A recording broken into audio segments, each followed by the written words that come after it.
and welcome to Knit All the Things. My name is Laurel. I'm also known as West Maven on Instagram, Ravelry, and here. If you're new, this is a space where I talk about all the things I'm knitting, all the things I want to knit, all things yarn, just all the things. And if you're returning, welcome back, Knitting Bestie. I can't wait to catch up with you.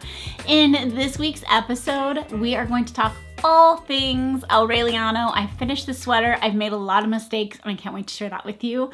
I also finished a stocking. I was so inspired by your stories of your memories of stockings that I couldn't wait to cast on one for my family. And I also have some yarn that I would like to share. I do have a small cardigan update that I am also excited to share with you. So grab your knitting, get cozy, and let's go. Okay, so let's talk about what I am wearing. Let me kind of stand up and show you a little bit more. We had some sibling rivalry going on, so hopefully they'll get along. They were kind of fighting a little bit, which they don't normally do. Okay, so I have on the Aureliano Sweater. This is a pattern by Claudia, Quintanilla. It was featured in the Memory Lane book, and it is an all-over colorwork sweater knit from the top down with a circular yoke. And let's talk about it. So I used Aimee soft silk mohair. And just for full transparency, I was gifted this pattern, and then later on they sent me a kit, but this is not the kit. So I used Aimee's silk mohair in the colorway Winterfell, Smoke, Direwolf, and Mist. And the kind of contrast colors are all shades of gray. There's like a silver, a more medium gray, this one almost has just the slightest bit of purple in it. And I just really, when I saw this sweater, this was the color combination that I had in mind. And I've since seen some others, and I really think everybody's is so fun and different. There is someone that made a red one, kind of tones of red. It turned out really beautifully. So let's talk about this. I made some mistakes. Let's start there. So when I was knitting the body, I knit one of these repeats. I added a row of the main color in between the little boxes.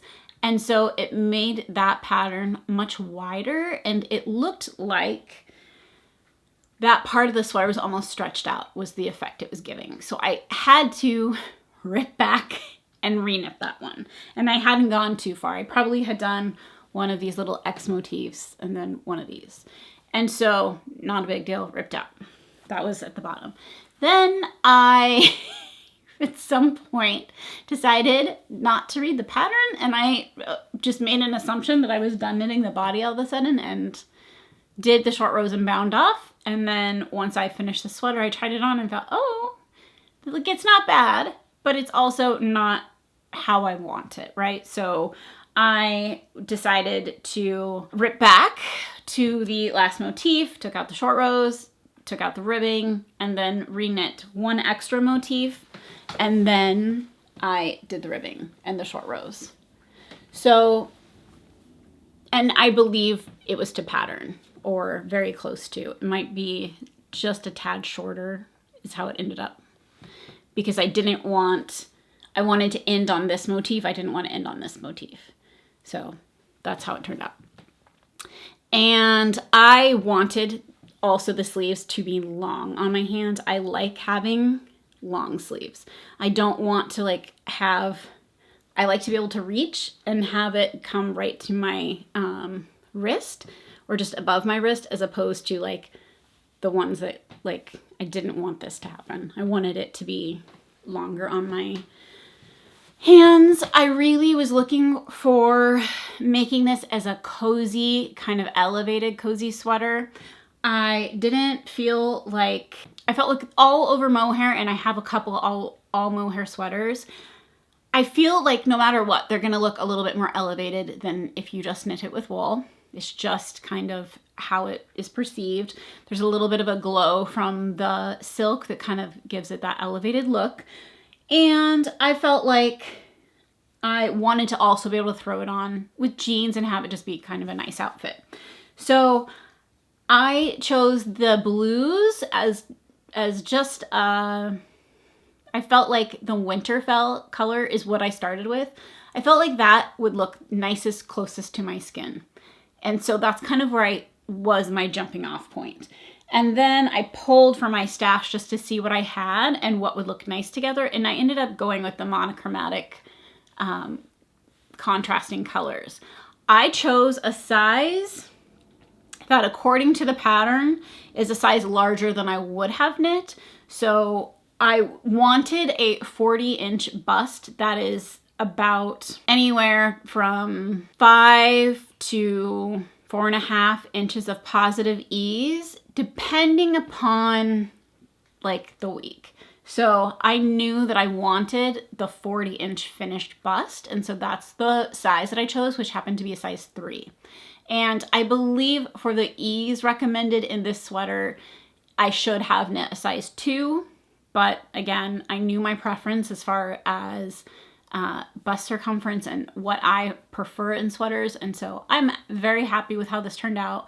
I could see why someone would want it a little bit tighter, but again, that's just not my preference and not how I'm comfortable wearing clothes. I would 100 times over rather have a sweater that is on the oversized look or just slightly more positive ease, because it's just more comfortable to me. I don't want something that I'm pulling on or that's too tight. Like, I just won't wear it. So I was really, really keeping in mind that I wanted this to be a very wearable, easy sweater that could be dressed up or down. And I knew it was going to be a lot of work because I have done an all over colorwork sweater before, and it just takes longer.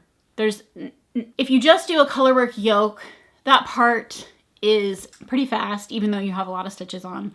But when you go for an all over colorwork, it takes longer for me. I can't not look at my knitting while I'm making it, so I know that is gonna increase the amount of time. And being double mohair, you're gonna wanna make sure that you're getting both strands of mohair, and if not, then you're gonna have like funny holes and stuff. So I just knew it was gonna take some time, and I knew because of that, like, I'm investing all this time in making this sweater, I want it to be perfect. And so you might laugh at me for all of the frogging, because I certainly frogged this quite a bit, but I was bound and determined to make sure that I had it exactly how I wanted it. And I feel like I could let someone borrow this sweater that was a fellow knitter and feel like, haha, there's not really anything wrong with the sweater. So I did spend a lot of time, a lot of energy making this. I enjoyed, though, every second. So the colorwork patterns are super simple. There's nothing difficult about them. They're very easy to keep track of. You don't have, like, especially like you get one row of your colorwork chart in, and then you can kind of go from there. It's easy to see what would be next. And so that part of it was very simple. I think for an all over colorwork sweater, this is great. Even if you were on the like intermediate, maybe have made a sweater before knitter, could knit this in, do an all over colorwork as one of their first ones. I think it would be okay. As long as you've maybe made a sweater before, just because I think it makes it easier if you're not having to worry about, you know, first sweater and then all the stuff that goes with that. So I really found it very fun to knit. I was really cherishing the time that I was making it. So again, even though I had to rip it back a couple of times, I didn't mind because I just wanted it to be the way I wanted it. And then I knit about this much. When I started this project, the amount of the Winterfell color that I had, my main color, I was real close, like, to not have, like, I didn't have enough according to the pattern, and it was off by, I can't remember how much, but it was definitely going to be slightly off. And so I just was like, well, let me just see what happens, and like maybe I'll change something and you know, use slightly less yarn somewhere. But I do think, I'm not 100%, I feel like maybe my arms are slightly longer than the pattern. I'm not totally sure on that. but they might be. I have ends that I woven but I didn't cut. So that could be part of, like, I just thought I might be able to like get away with only, I think I had 3 skeins of the Winterfell. So I thought, okay, well, let me just go and see what happens. And I really didn't have enough. So I ended up finding on a D-stash, because the store that I had originally purchased the yarn didn't have any in stock. So I went on Ravelry and searched the yarn and the color and to see if anyone was willing to trade or sell, and found one person willing to trade or sell their mohair. So I was able to order that, and it got in this week, and I finished up the hem. Now, I don't know if you've been watching this for a while or you've seen previous episodes about this sweater, then you may remember that when I did have this shorter, so it was 1 repeat shorter, it would have been probably like this. And that's fine. Like, it does hit like right at my hip. That would have been okay. Like, it could have been fine. I just wouldn't be happy because I would be pulling on it, I felt. So I'm glad that I finished it. But when I had done the hem before, it was flaring out just a tiny bit. And I felt like that was going to look weird. So then when I did the hem this time, it's on the little bit tight side. So I probably won't change it, because it's not like actually too tight on my body. It's just I can feel that it's on the tighter side. It doesn't really have any give, like maybe the sleeves has a little bit more, but that's okay. Let's see, what else can I say? The sleeves are knit in the round. You pick up and you knit. I do think, if you can kind of see, my gauge got a little bit looser as I went, but thankfully it kind of did the same thing on both sides when I started. So it kind of is fine. It is a straight sleeve, and then you decrease just slightly, and then you do your cuff. So yeah, I hope this is all making sense. But yeah, I loved every second of that, the making of this. I purchased this book from our local yarn store, and it really has so many other beautiful knits that I would love to make, including the one on the front cover, which is like a lacy, kind of lacy and beaded sweater. I think that would be my like next knit. Or there's a cardigan that I think is really pretty. So I really, really enjoyed every second of this. Like I said, Claudia's team kindly gifted me a sweater kit for this one, and I really do think I would knit it again. And it's in the original, let me find a picture that's not the pattern. Okay, it's the original colors.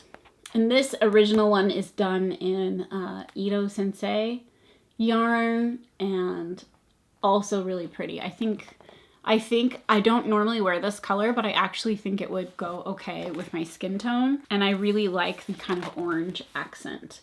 So if you're going to knit this and you are considering different colors, the kits are available from UKnit. I'll put their website and everything below. But if you were going to pick out colors for this and you wanted something similar to mine, how I chose these colors too, I took a picture of the original sweater and I put it in black and white, and I noticed that the main color and your X pattern were the same tone. So one was blue, one was orange, but they were like mid-tone. And so I kind of wanted to keep with that theme, in that I wanted this to be a darker stripe.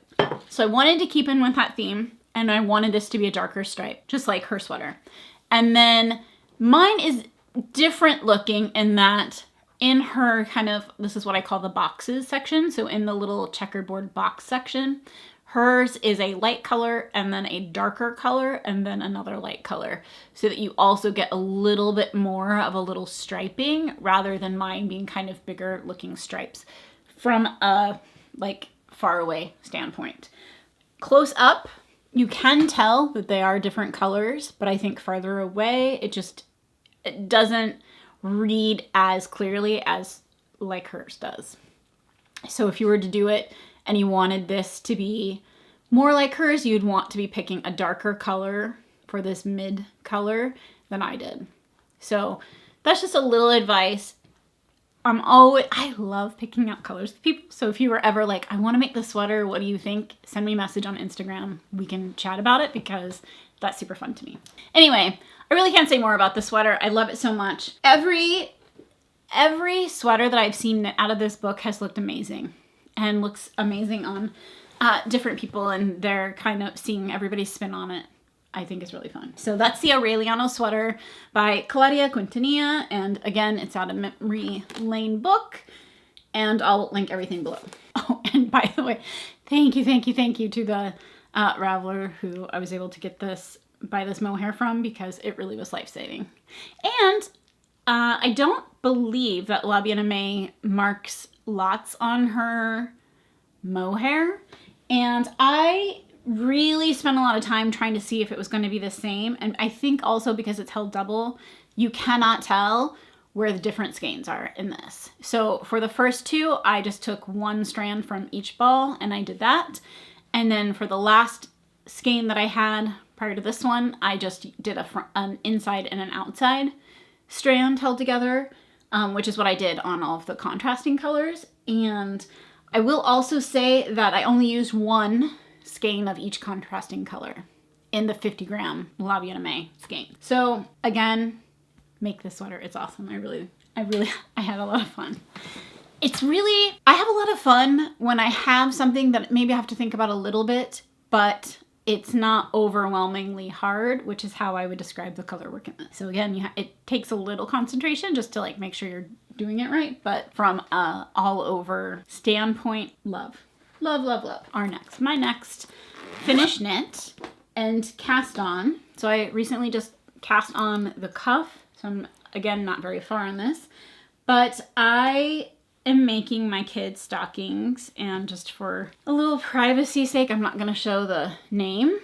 But I did do a motif, 2 motifs here. And then I figured out, I actually used the alphabet from, I think they're called the monogram socks from Summer Lee. It's just a pattern I had that had an alphabet, so I just used the letters off of that, and I made their names with a little like motif there. So I did that, and I also in the back, because I'm nuts, did jacquard.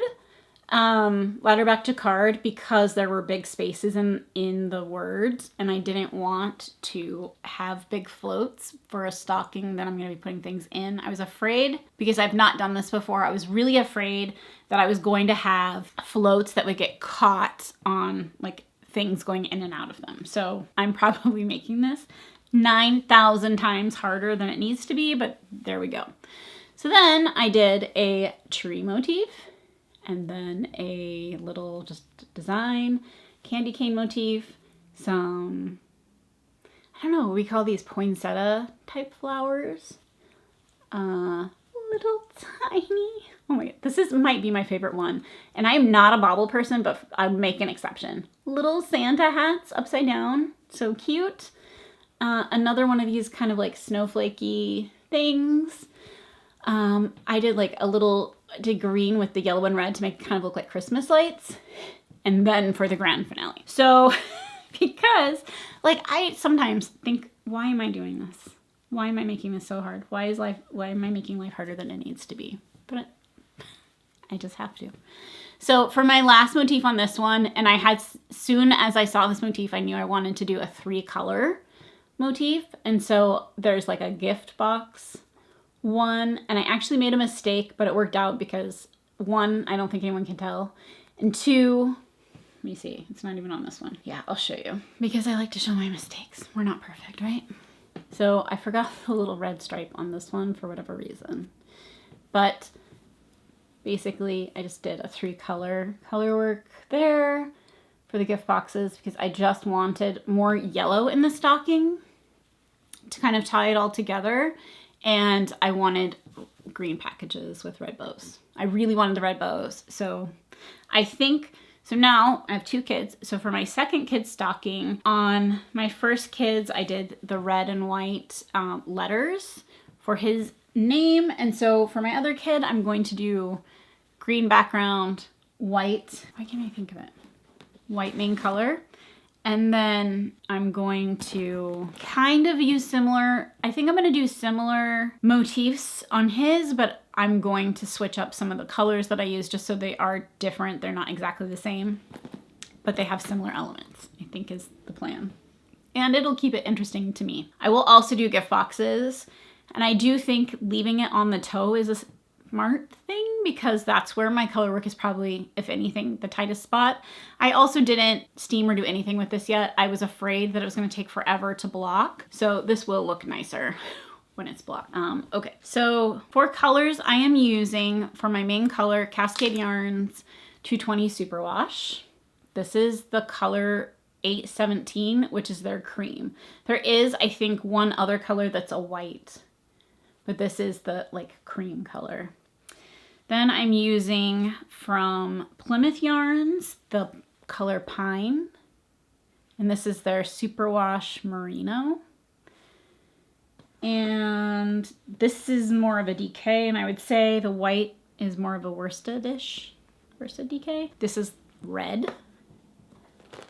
This is the color Wine. Ooh. And then Sunflower are my colors. So I think I just wanted something that looked, to me, classic. And again, I feel like it's a matter of opinion. I really liked the Doodle stockings, the main picture she showed. She uses a teal and a pink. And I almost did that, but I just wasn't sure. I look at, so the sweaters that I make for my kids, I feel like obviously they're gonna grow out of them and it may not be something that anyone keeps. Like maybe they'll just be I don't know what will happen with the sweaters. But I feel like with a stocking, it will be something that they can keep forever. Like it should be something usable for a long time. And I don't have Christmas traditions, but my husband does, and one of his favorite things to do is to pull out like all of the like Christmas ornaments and things, and it's a big nostalgia thing for him. So I felt like maybe the kids will have the same feeling with stocking, like pulling them out and seeing their own. So that was my thought. Anyway, I also really appreciated all of your stories surrounding, you know, whether or not your family did stockings and the traditions around them. That was really nice. So I really thank you very much for those comments. I always enjoy hearing from you guys because that way it's not a one-sided conversation. It's always really nice. So yeah, I have the second one cast on and ready to go so I can carry it around with me. And I'm really looking forward to getting that done. I really do want to like get it done before the next podcast, just so that it's out of the way. In the US, many people put all of their Christmas decorations up after Thanksgiving Day, which is, I don't know these things. I think it's next week. So I would like it to be done like around that time. Two things.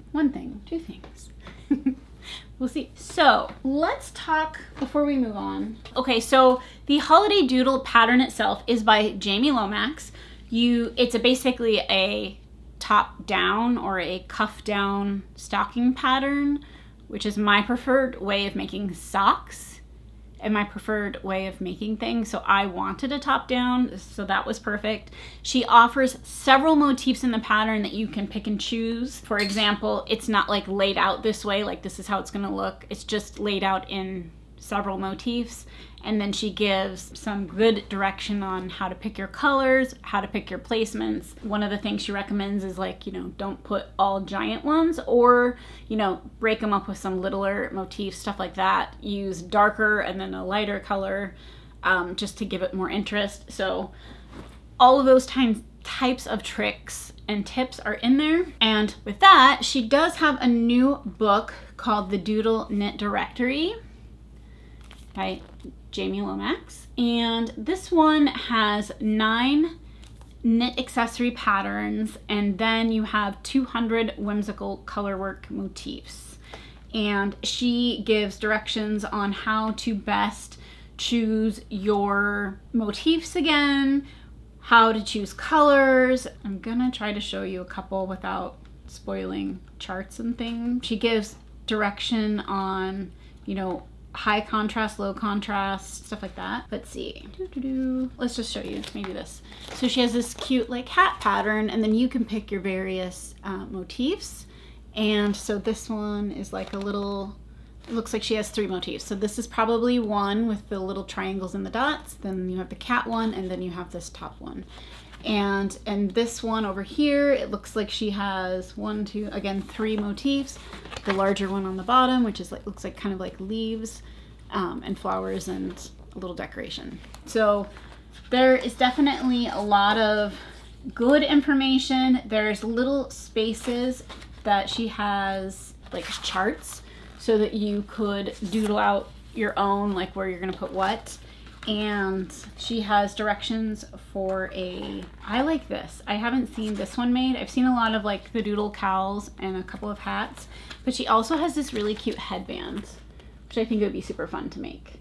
And I really think this book especially would be awesome for gift knits because you can kind of pick and choose things that would make you think of the person and then make them something special. There's cute little mittens, little socks, and the cowls and things. So I thought it was really fun. I really think it's worth a purchase, and you can do a lot of like fun different things you could add. You could pick a plain sweater too and add like a row of color work on your own and make your own kind of custom made pattern, if you will. So I just thought it was a fun book, and I had really wanted to see how it was put together. I mean, there's a whole like section of flowers, and then there's a whole like sea creatures and outdoor stuff. So there's definitely something for everyone. Winter, it's really cute ones. So I hope that if you are looking for, or if you are a knitter, maybe put it on your like wish list, because this would be a great gift for someone to give you. So when I went to the Sacred Sheep Festival, I was able to check out the Pom Pom and Hobby Yarn. Hobby Yarn had sponsored the kind of community tent, and so you could knit with their yarn, which I did not do, but I was able to see some of their samples, which I loved. And so one of the samples, the pattern is coming out in January, and it's a beautiful shrug with like diamond looking motif. And so I got this yarn in kind of preparation for that coming out.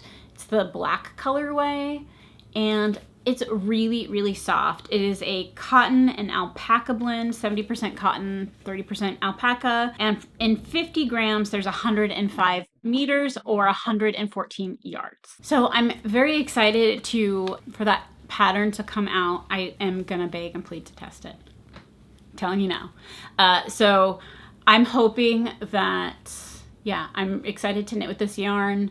It is a very nice feel. It definitely has it doesn't give because of that cotton core, but it is so fluffy and nice. It's really gonna, I think, be very fun to knit with. And next, so I cast on, we were talking about cardigans, and I cast on a cardigan. And this is the only cardigan I've ever made. This is my champagne cardigan. I used Noro Madara in the colorway Fujisan, and then I held that with Lamb and Kids Momo in the colorway Trippy. And so it has this beautiful kind of purpley pink quality to it with speckles, and this is the champagne cardigan by PetiteKnit. And I have worn this so much. It is one that I grab all the time because I love to grab something to throw over whatever I'm wearing. And it fits a lot like a jacket on me. I chose the medium size, and with holding it with mohair, it makes for a thicker fabric. And so it wears a little bit more like a jacket rather than a cardigan, I would say, and that's kind of how I wear it. But I recently purchased yarn from a D-stash, and I got enough to make a cardigan. I got the Cori worsted from Aimee in the colorway, I don't know, it's a red. I'll put the name on the screen. I'm not even gonna pronounce it. I'm not even gonna try. But it is really nice, and it's very like an orangey red. It has beautiful like variance in the yarn. While it appears like fairly solid, when you're knitting it, you definitely can see little moments of different tones within the yarn, which I like a lot. And I am knitting the Eva Cardigan by PetiteKnit. And this has a very similar shoulder construction as the lion sweater that she has that I just finished knitting for my kids. So it has, I think this is, I'm gonna probably get this wrong. I don't remember the name of this. Set-in sleeve maybe? But you basically cast on the back, you knit for a while and do increases. Then you pick up and you knit on the front, each shoulder. And then you pick up and you knit pick up stitches around the front shoulder panel to the back. And then you continue in the, I keep saying in the round, but it's a cardigan knit flat. So I've been doing a few things that I started out one way and then realized that I was having a little bit of a tension issue. I was noticing, not that I was severely rowing out, but there was definitely a difference and I wasn't loving it. So I learned to knit more of a combination style, which is when you are knitting, you knit across the row regularly. Well, to start combination knitting, you would knit regularly. To purl, rather than when you wrap the yarn, I'm trying to think, rather than wrapping it over and then pulling the purl through, you actually go under. I'm probably not explaining it the best way, but what ends up happening is it ends up twisting all of your stitches on the purl side. So once you purl the whole row, all of your stitches will be twisted.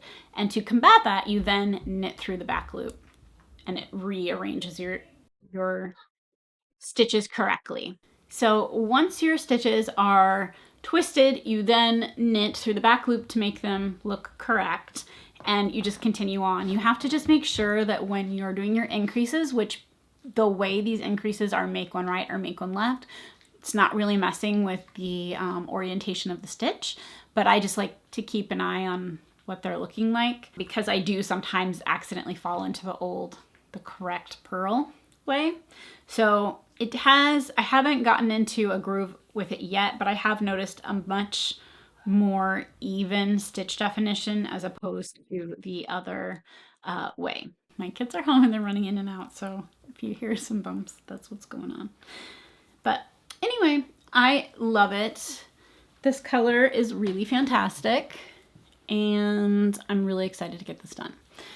I think that, so I picked this one instead of doing a second one like this because I do like this and I probably will make a second one. I chose the Eva just for something different. I really, again, love this shoulder. And I thought that it would just be nice to have something different. I really like the button band on the Eva cardigan. It's a rib rather than the double knit button band, which I do actually like a lot. I love how this looks, how finished it looks, but I definitely just wanted something different. So I'm excited for this sweater. I feel like I've made quite a bit of progress and I really haven't spent that much time knitting on it. I feel like it's about to get real slow because before you split for sleeves, you're knitting so much. So I feel like I'm about to get a bunch of stitches on my needles and then it will, once I can actually split for sleeves, it'll go by quickly. At least that was the case with this one. I felt like until I could split for sleeves, I felt like, oh my gosh, I have a million stitches on here. And then finally. So I'm very excited that I'm working on this cardigan, and I'm hoping that I am able to get it done quickly because I think it's a little bit of a holiday color, but I will wear this all the time. I really love red. I don't have any red sweaters. I don't have any bright red sweaters. I have a burgundy sweater, but I feel like that's its own color. So I am really excited to be working on that. I had picked, I think I'd shared last time, but let me share again. I had picked these really cute buttons to go with this. And it's going to be kind of a monochromatic look. And the buttons themselves have almost like a striation of color. They're not, part of the button is opaque and part of it is kind of see-through. But I really like them a lot and I think it'll go really well. So sometimes perfect storm. And I really, they have a nice, I think when they're on the sweater, they're gonna pop just slightly, so it'll be nice. This one I found a vintage button, and they're both vintage buttons, but this one, they're kind of greenish, which I thought looked really nice with the purple. So I feel like buttons are the most fun thing to pick, but they're also, again, the hardest, because you don't want to like take away from all the work you did on your sweater, and yet you still want something that looks nice, and trying to find just the right thing and the right correct size if you find the right thing. In Portland, there is a company called Textile Division, and they were at Sacred Sheep, and they do pop-ups. They will be at, I think, Weird Sisters, where they do their pop-up during the Rose City Yarn Crawl. But I also have found, I believe I bought these buttons on Etsy, so you have other options to find these vintage buttons. And you can also, if you're in a pinch or if you like to thrift, go to thrift stores and just like look for buttons. Like enjoy whatever you're looking for, but look through the coats, look through, you know, cardigans, and see if you can find something that has buttons maybe that are appropriate for your project. On the stockings were that I'm going to do an I-cord edge, but I'm keeping an eye out because I really would love a leather loop, like a leather thing for to hang the stocking. So if you are aware of some that are not, like I think I could make a strap. I have leather around, but if you know of like a pre-made, just like leather, it's gonna look almost like a handle, but just a very plain tan veg leather handle, let me know in the comments below. That would be super helpful. And then my only other thing that I've been really knitting on is my half and half triangles wrap, which is a pattern by Pearl Soho. I'm using Super Orange for my first triangle, and then my other triangle will be Bright Flamingo, I believe. And this is my first skein, so I'm almost done with that, which is always like exciting. I feel like the first skein is the hardest. I don't know why. But it seems to be the hardest just to get through, and then I feel like it flies because you're seeing a lot more progress. When you're doing the first half of the half and half triangles wrap, you essentially do short rows, and you cast on like all your stitches, and then you're doing long short rows at the beginning, and they get shorter and shorter and shorter. But that first part, they're just so long that it feels like you're not making a lot of progress. Once you kind of finish that first skein, you start to see a lot more progress because it shows more in your work. So I feel like I'm almost to that point. And then once I get the first triangle done, I'll be very motivated to get it done. So those are kind of my current projects right now. I think, again, I'm going to work on some socks. I just haven't done anything with them yet. That's been kind of on my next up list, and maybe a couple little either stuffies or like small items for the holidays. I do like to make a heart ornaments. You just basically make the little puff hearts, and if I can think of one, I'll post a picture. But you can use sequin yarn and make them sparkly, so when they're on a tree or on something, you can kind of see that shimmer, which is really nice. Or Lorix yarn held with something is nice.